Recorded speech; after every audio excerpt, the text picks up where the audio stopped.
Hey Ravens! Today I'm going to be reading a chapter from our Restart book with the permission of the author Gordon Korman and Recorded Books. Chapter 12, Chase Ambrose. A few more memories have come back. Mostly it's just images and impressions, but there's one that's pretty concrete. My mother has been showing me a lot of old pictures in the hope that something might ring a bell. One snapshot of an ivy-covered building looks kind of familiar. The student union at Johnny's University, Mom explains. It triggers a flashback. It's not that I remember it, more like it's already in my head and I'm just noticing it now. Mom and 7th grade Chase are dropping Johnny off at college. Our car pulls around the long circular drive in front of the building in the photograph. Johnny gets out. It's his first day of freshman year, his first time living away from home. He seems terrified. And what do I feel? Sympathy for my poor, scared brother? Or for my mom, who's on the verge of tears? For myself, even? I'll be losing my brother to a new life in a faraway place. I don't feel any of those things. Instead, I'm thinking, what a wuss this kid is. I can't believe I ever looked up to him. What a wimp. What a baby. My scorn is so sharp that it jolts me back to the here and now. How could I have made such harsh judgments about my own brother? When I was in the hospital, Johnny was there at my bedside every minute Mom was, just as worried about me, just as torn up by my accident. I guess that wasn't payback for the wonderful brotherly loyalty I've shown him over the years. People say I've changed. I'm barely beginning to understand how much.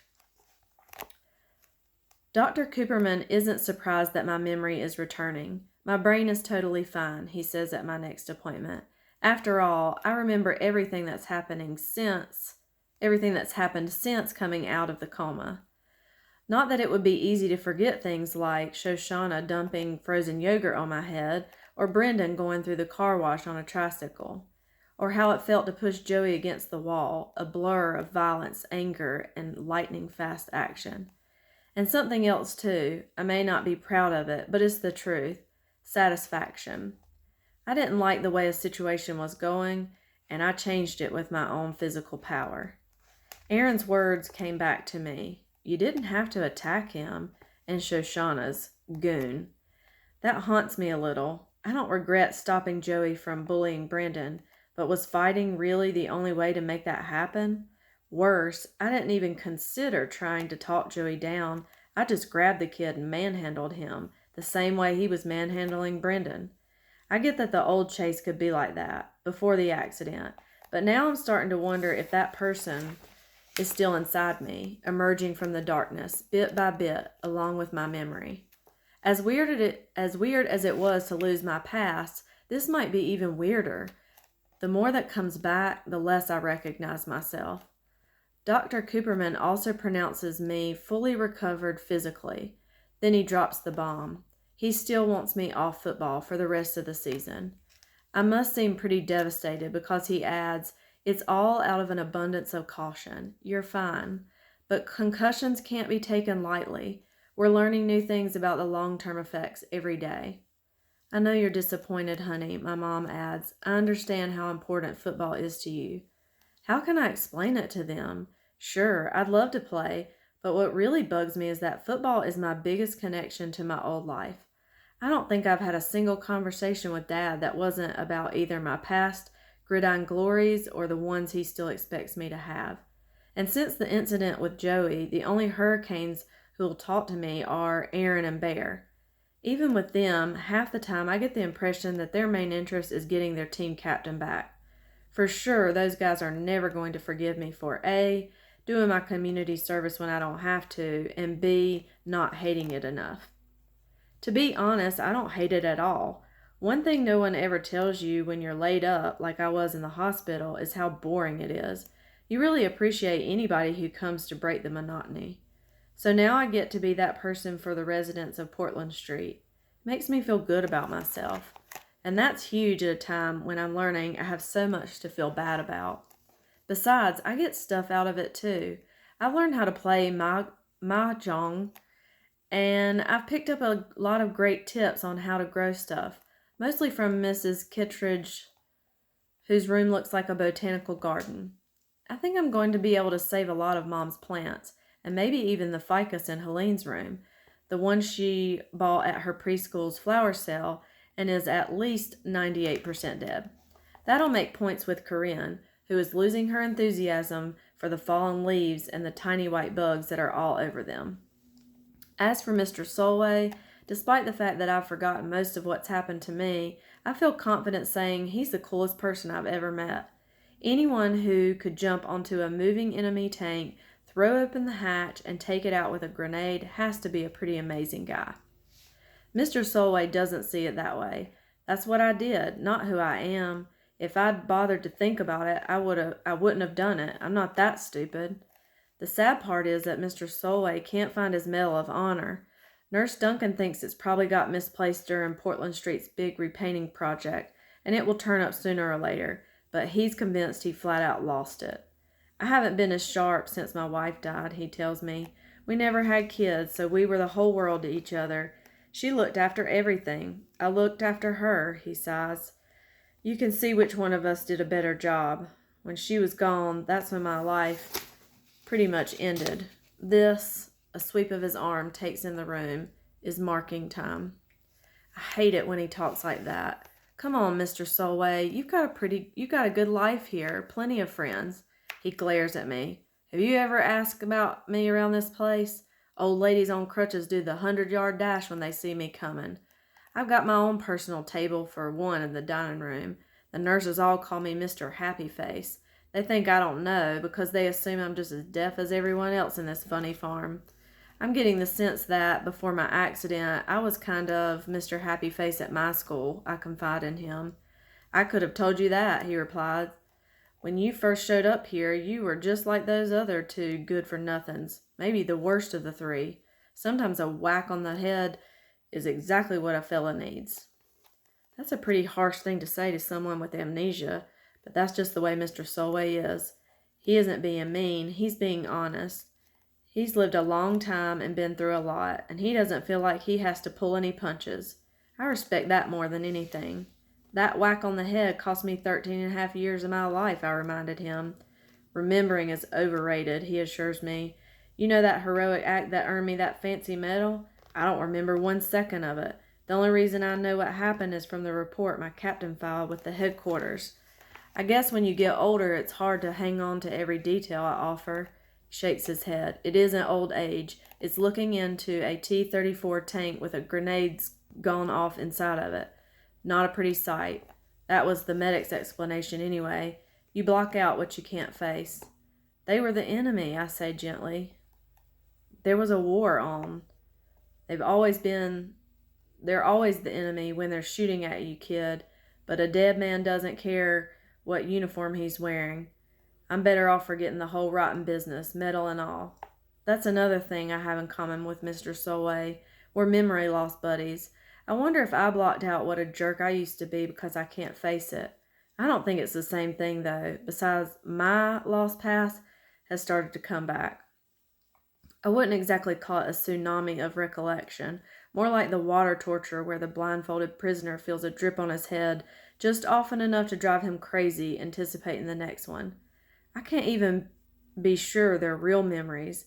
Blowing out candles at what could have been one of my birthday parties, a view of the Hollywood sign that might have come from our family trip to California, being crushed under a dog pile of football players, a flashback to one of my sports triumphs. Who can tell? My mind plays tricks on me. Last night I had a dream about cherry bombs going off inside a piano, scaring some poor kid half to death, and woke up in a cold sweat. But when I checked the yearbook for a picture of Joel Weber, he wasn't the guy in my dream. That was no memory, just the product of a guilty conscience. My theory is my brain invents fake memories of things I heard about because I'm trying so hard to remember stuff. I even had a nightmare from the Korean War, and for sure I was never there. I actually saw myself in uniform, climbing up the side of a tank like Mr. Solway did. I yank open the hatch, pull the pin on my grenade, but when the soldiers inside look up at me, I can't bring myself to drop it in on them. I just hang there, not knowing what to do, until the grenade goes off in my hand. Believe it or not, the impression from before my accident that seems the most vivid is that little girl. Sometimes so much so that I feel like I should be able to reach out and touch the white lace on her blue dress or the red ribbon in her hair. I have to question whether she's any more real than the dreams. She never moves. She just stands there, not looking at me, but off to the side somewhere. She must be important, though.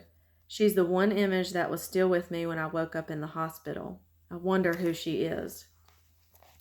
School triggers a few memories, too, but they're mostly random images and feelings of deja vu. There's nothing solid enough to be useful.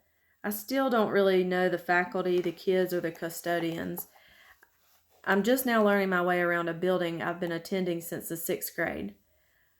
I obviously don't remember what a lousy student I was because my teachers are all so impressed with how well I'm doing. Some of them seem like they're ready to faint when I actually hand in a homework assignment.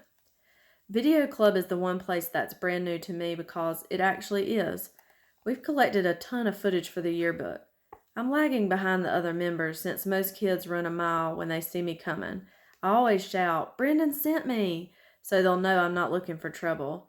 Miss DeLeo wants me to work on my interviewing skills because my subjects seem so ill at ease.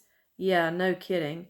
They're all waiting for me to pull their underwear up over their heads and stuff them into the nearest locker.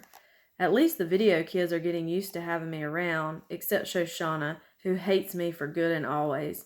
I can't blame her, even though I have no memory of what Aaron, Bear, and I did to her brother. It's pretty strange to be despised for something that, in your mind, never happened, and to someone it seems like you never met. She stopped fighting with me directly. Mostly she makes pointed comments about how the club should have closed up membership while they had the chance.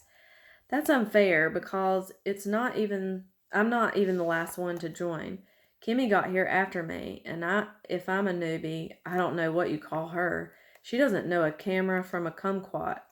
For her interview with the head cheerleader, she left the lens cap on, so there was audio, but no video.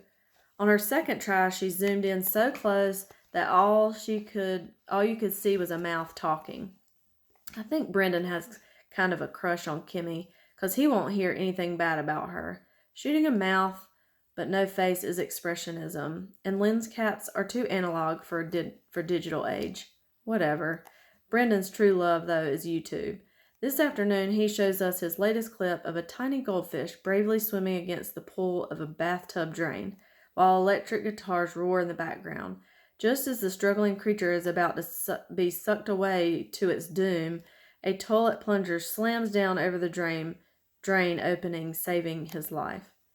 Brendan pauses the video to scatter applause. I call it Plunger Ex Machina, he announces grandly. Shoshana doesn't approve. You're wasting your time with this stuff. You should be helping me with my entry for the National Video Journalism Contest. It would be a huge boost for the club if we win. He brushes her off. The kind of internet traffic I'm trying to generate isn't going to come from some senior citizens reminiscing about the good old days. That depends on who we pick, Shoshana insists. Seniors have lived through amazing times and accomplished incredible things. We just have to find the perfect subject. Before I realize who I'm talking to, I blurt out, "You should talk to Mr. Solway over at Portland Street." Her angry eyes skewer me. I've contaminated her precious project with the sound of my voice. Another of my crimes against humanity, like bullying her brother and not dying when I fell off the roof. "Who's Mr. Solway?" Kimmy asked. "A hero from the Korean War. He was awarded the Medal of Honor. That's the highest award any soldier can get." "And how would you know someone like that?" Shoshana demands. It's obvious she doesn't believe a word out of my mouth. "I work there. Aaron, Bear, and me. It's our community service for..." My voice trails off. She, of all people, knows exactly what we're doing community service for. He sounds perfect. Brendan agrees. Maybe I can get him to ride a tricycle through the car wash. Shoshana retorts ickily. "At least talk to the guy," Hugo prods. Miss DeLeo wades in to play peacemaker. "I know you'll find a way to make the school proud," she says to Shoshana, "and thank you, Chase, for a marvelous suggestion." Shoshana's cheeks darkened through pink and red to full crimson. I hope I never hate anybody as much as that girl hates me.